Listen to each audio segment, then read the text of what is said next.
Frankenstein is a movie that has been made many times over the years. It's in the public domain. So the question is, at a 2-hour and 29-minute runtime, is this version of Frankenstein worth your time? Welcome back, everyone. We're here to talk about Frankenstein. Guillermo del Toro's Frankenstein, to be clear. And this is a film that immediately when I started watching it, there was a takeaway. I looked at it and I thought, wow, that's some production value. From the set design to the costumes to the lighting. My God, this is some of the most beautiful lighting I've ever seen in a movie. Whether we're on a soundstage or on location, I thought this film looks gorgeous, which is something I've come to expect from Guillermo del Toro. But when it comes to Netflix, I don't always come to expect that because Netflix is kind of hit or miss with production value. However, at a $120 million budget, I guess it is kind of to be expected. Though that being said, there are movies that have a budget of this size that I find tend to squander it. And normally I would say when you have a budget that big, I kind of wonder why we even need budgets of that size in this day and age. I feel like our budgets get really bloated. And as I've said in previous videos, I wish we moved away from it because then no film can really make its money back, it feels. And people want to say that movies are dying. And I'm like, really, we're just spending too much. But this film is the one exception where I would say they actually used that money well. And so it is worth it. It was worth the $120 million they spent because this film is it. The film is broken down into 3 parts, all right? And we're going to talk a little bit about the story right now, and we're going to talk a lot about the themes, which all ties together with the story because the themes are probably the most important part of this film. The film is broken down into the 3 parts that are Prelude, Part 1, which is Frankenstein's story, and part 2, which is the monster or the creation's story. And something that I loved was the whole flow of this film. The prelude is basically the hook of the movie. We start, we're on the ice, we're here, we're following this monster who is chasing Victor across the ice onto this boat. And it is on the boat that when Victor is taken in, he relays his story to the captain. That is part 1. We go into a flashback and we're told the story. And in part 2, we go into a flashback where now the monster, the creation, has arrived on the boat and he is telling his version of the story. And I loved this pacing. And I gotta say, I think part 1 is actually my favorite part of the movie, which I also love that the middle of the film is my favorite. Most movies, the middle is the part where it tends to kind of like lag or sag a little bit. This film is amazing throughout, and the middle for me was actually a highlight of the film. That's how you know it's a good film, because the whole time I was riveted. I think I also just really like part 1 because of Oscar Isaac's narration, but we'll talk about Oscar Isaac's performance and Jacob Elordi's performance as the monster later on in the review, so stay tuned for that. I want to talk right now about the idea of how great this film is, though, because if we didn't already have other films that I felt were at the same level, and if I didn't believe that we didn't have more to come from Guillermo del Toro, who both wrote and directed this film, I would actually say this is his magnum opus, because all of the themes that this man, this artist, loves to explore are beautifully captured, I think, in this film. And he really gets to have a great range of themes that all fit together perfectly. It is a masterpiece of a film in terms of how it's written and how it's executed. Let's talk about some of these themes because I need to talk about them because I am obsessed. The first one, I would say, is the monster of humanity. This is a theme that Del Toro is no stranger to. He explores it in a lot of his movies, and in this one, it fits perfectly. Obviously, as we go through the story, it becomes very apparent that while when Victor is younger, he really is a sympathetic character, as time goes on, and he kind of becomes corrupted by the world and by his experiences, warped in ways, he becomes the real villain, the real monster of the story. And I love that about the film, that it understands that really he's the bad guy and the creation, the monster, is actually our hero here. We also deal with the trauma of youth and how it affects us as adults.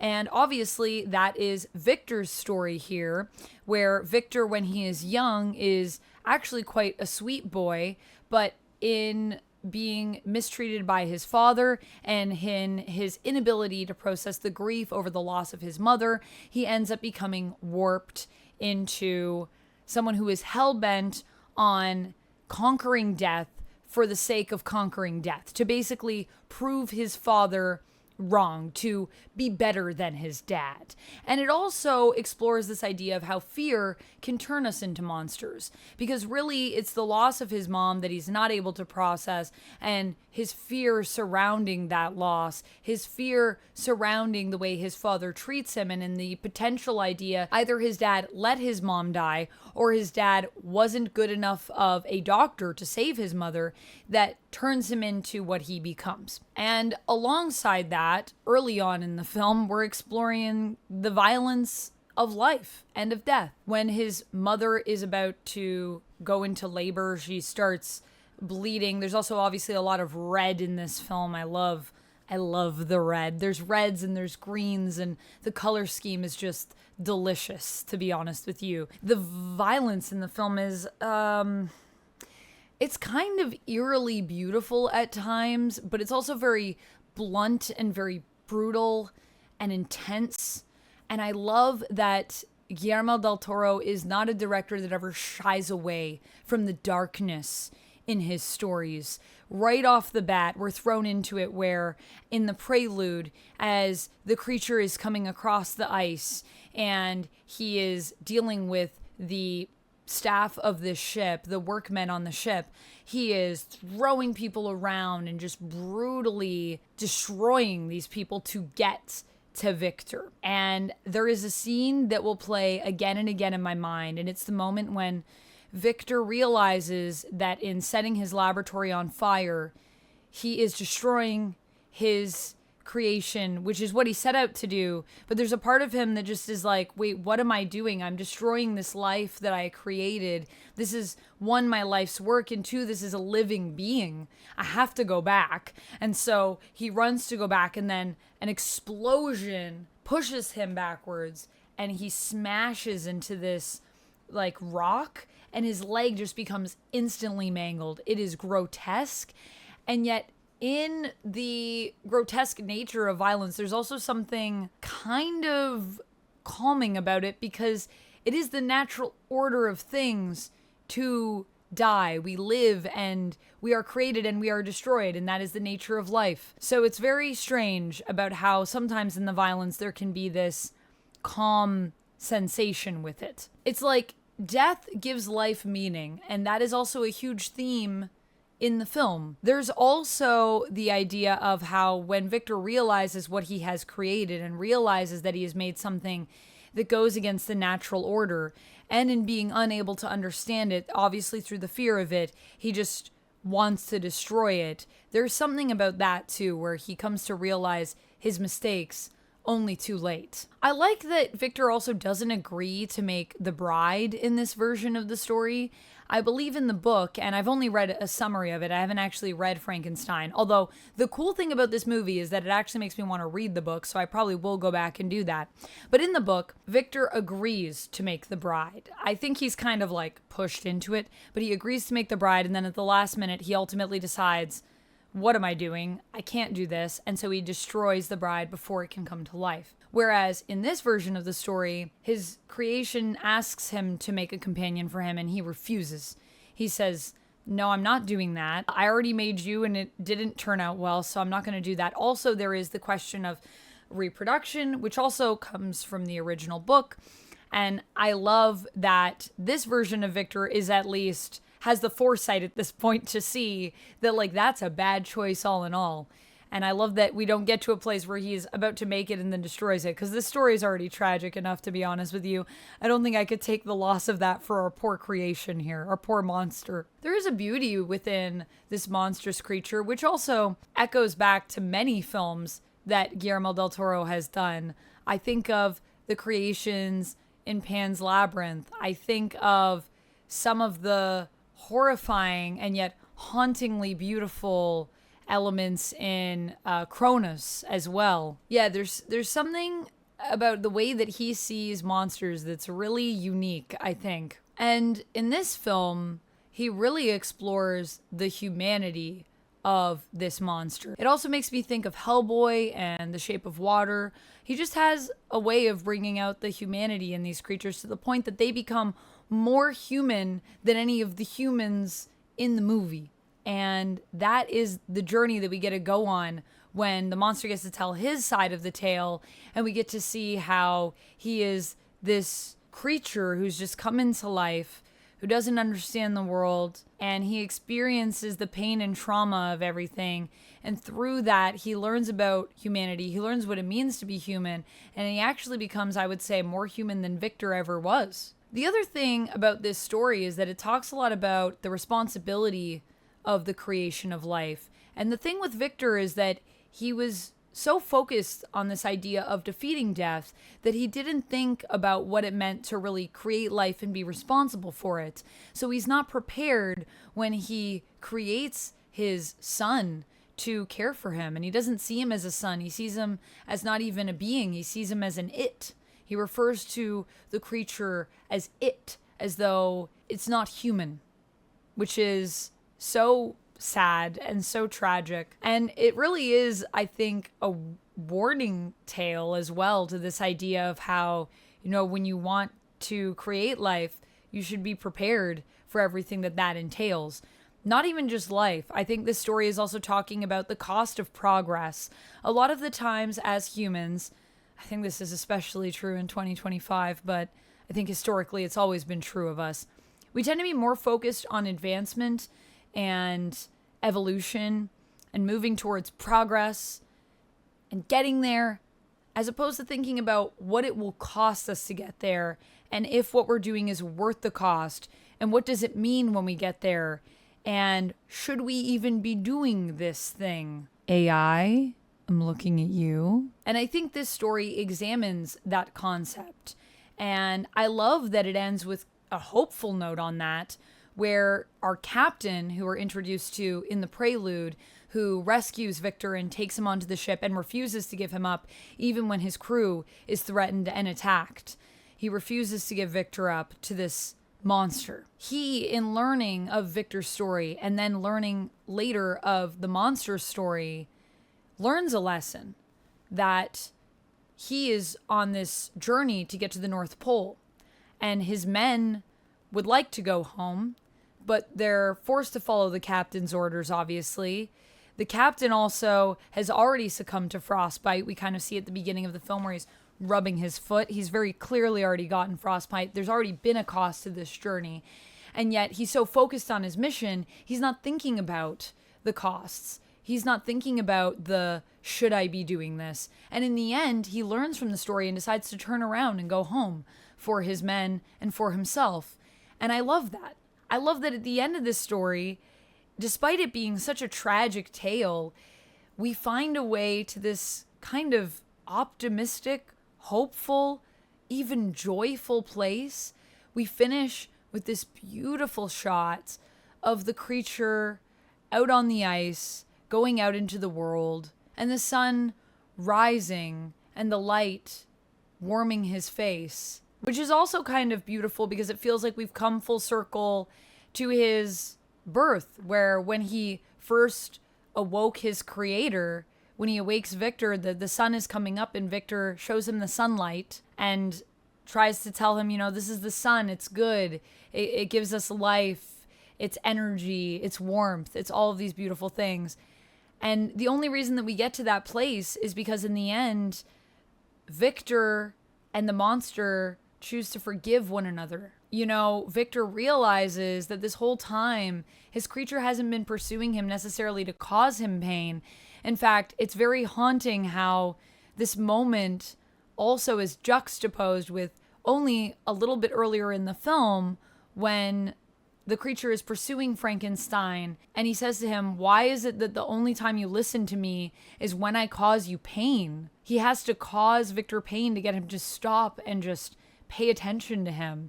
And it's not something that he wants to do. He just wanted to understand and I think talk to his creator and gain some kind of closure.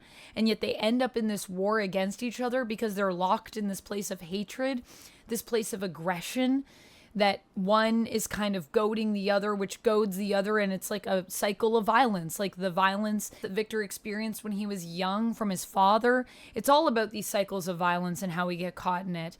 And in order to break the cycle of violence and break away from what separates and alienates us, which is our fear and our aggression, the two characters decide to come together and see each other as father and son and decide to understand and forgive one another after hearing the creature's tale. Victor, apologizes and forgives him, and his creation forgives Victor. And it is only in forgiving one another and understanding one another that we can truly appreciate life and all the wonder that it has to offer, and that we can truly be free to experience that joy and that hope and to let it in. Because when we live with that pain and we let it control us, we are basically imprisoned. We imprison ourselves like the butterfly that Victor and Elizabeth capture in the cage. Life is like this cage of pain, and it is only when we choose to free ourselves from it that we can truly experience life as it's meant to be experienced. It's just all of these themes layered into each other, and it's really freaking beautiful. And I already gave tons of examples throughout this review, but the level of symbolism, the level of detail and depth that we see in this film is truly wondrous. And it is something that I find to be a joy when it comes to storytelling. I love when films actually put attention into every aspect of a movie. And Guillermo del Toro is one of those directors where every choice that he makes on screen is a choice. He is very meticulous in his details.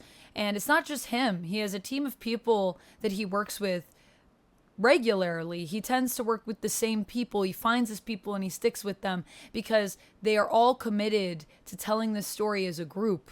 And that is what happens when you have a creative team that is there to serve the art and not there to just serve a production, as it were. When you have a team that isn't just pulled together by executives and told, make this whatever, make money, whatever. This movie is art. It is the difference between art and just something that is made purely for commercial reasons. Not to say that commercial products can't also have elements of art. After all, we do have a film like Barbie, and I feel like there was a lot of artistic merit to that film, despite being super commercial. But this film is just pure art, in my opinion. It's pure art. When it comes to the symbolism, it's all around you. It's there in the color choices.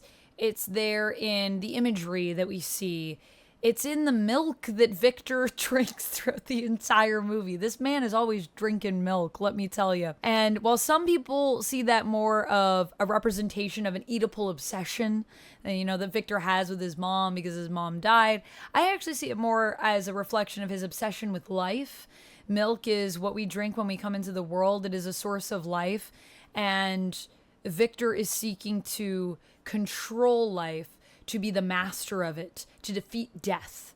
And I think that is more to me what the milk represents, but I think that there are kind of points for both and that both are valid assessments of that symbol. But there's a lot of beautiful symbols in this film, and they're everywhere. I could do a whole video just on symbolism in Frankenstein, to be honest with you. But it's not just about the story here or the themes. I mean, obviously we have great players here. We have great actors and actresses, performers that are here to bring us this story, and everyone is here to serve the story, and that's what makes it great. We have amazing performances from both of our leads. Oscar Isaac as Victor Frankenstein, who I loved watching in this film, and I just love Oscar Isaac. I think he's got such presence, in movies, and I just can never take my eyes off of him. And it's not just because in a lot of this film, for some reason, he was shirtless a lot. I mean, there was a moment where he goes, because he has sort of a eureka moment in the bath, because of something Elizabeth said to him, who's played by Mia Goth, who also is amazing in this movie. He has this moment, he gets up out of the tub and he's like fully naked, which matches the creature he's working on. He's trying to figure out through the spinal column how to bring someone to life using basically the nervous system in the spinal column. And he figures it out because of something Elizabeth said. And he's completely naked while he's doing this. But that also kind of made sense because I was like, well, I mean, the creature that he's working on here, his model, is also nude. And so there is a sense of vulnerability and a sense of almost a comparison between the two that I was just like, this in of itself is a choice for him to be naked in this moment. So sometimes the nudity is very symbolic. And other times I'm just like, where'd his shirt go? But then, of course, there's also Jacob Elordi, who just completely delivers as the creature. And I know there were a lot of people that were apprehensive of him having such a lead role in this because he typically has been cast as a pretty boy before. But this is just an example, and I've said this before when I've talked about film and talked about actors, this idea of how people can be typecast, but that doesn't mean that that's their only range. It's just that that means that's all that anyone has allowed them to do so far. And I'm so glad that Guillermo del Toro gave Jacob Elordi the opportunity to play a more monstrous creature here. And really, it's great because Jacob Elordi brings such a beauty to the character that I think is needed for this film. There is a physicality that he has that is just so masterful. He has to tell us without words, take us on this journey of a creature who is just born, who doesn't understand the world, who doesn't understand really anything and is just figuring it out. He's basically a baby in a giant man's body, to experiencing all the pain and trauma of the world, and through that finding his sense of humanity. And when he really clicks, when he's in the home and he's with the blind grandfather, he taps into that humanity in that moment. You are there with him. You are fully invested in it. And it's just like, wow, I am watching transformation in motion. It's beautiful. And he completely disappears into this role. Gosh, it's such a performance. Wow. And then the supporting cast is also fantastic. From Mia Goth's Elizabeth, and I love how she's written by Guillermo del Toro, and I feel like Mia Goth was the perfect person to play this character. She's so odd, and she's so kind of eccentric. I want to cosplay as Elizabeth, honestly. I loved her look in the blue gown with the feathers. But it's also like, she just doesn't care about what other people think. She's just no bullshit. And I love that about her. I love when Toro writes these women and they're just like fearless. And she's so tragic too. There's also Christoph Waltz's character who's playing Elizabeth's uncle. And he's this kind of eccentric, it's eccentric rich guy who wears gold soles on his shoes. And he believes in Victor's vision. And then we find out it's kind of like because him and Victor are pretty similar. They both have an objective and they both are kind of operating from a selfish means. And what Christoph Waltz wants, obviously, is to preserve his own life, which is why he has funded Victor's journey, because he wants to be the creature that is brought back. Because karmically, he's dying because he cheated on his wife. And now he has syphilis. Huh. So everyone's bringing it, and everyone's here to serve the story and does a great job of it, no matter the size of their role. And so if you're wondering, 2 hours and 29 minutes, is that too long? No, because everything is worth the time. I don't know what I would cut here. I wouldn't cut anything. I think personally, this movie, like this review, is worth all of the time to watch. Because I know this review is probably going to be a longer one for me, but it's just because there's so many elements in this film that I needed to touch on because all of them are so brilliantly executed. And I can't stop gushing about this movie. Overall, I'd give it a 5 out of 5. I have no notes, and I think everything that's in here is essential to the story and speaks to something greater even than just verbatim what's happening in this story. It says a lot about humanity in the world, and those are my favorite movies to watch, to be honest with you. So, Guillermo del Toro, you've done it again. Also, if you're ever casting people in Toronto, I would love to be in one of your projects. I have been a fan of Guillermo del Toro for a long time, and I think he just creates such fantastic stuff. Truly. That's all I have for this one. Thank you so much for sticking around through this very long review. Let me know your thoughts down in the comments below. Do you love this movie? Have you watched it yet? Where are you at? And I hope that you love it as much as I do. That's all I have. I'll see you guys in the next one. And until then, friends, as always, stay nerdy. Bye. And if you like when I talk in depth about horror and stories that have so many more meanings than just what's on the page, you need to check this out. If you missed this review, check it out now because it's one of my favorites that I've done on this channel.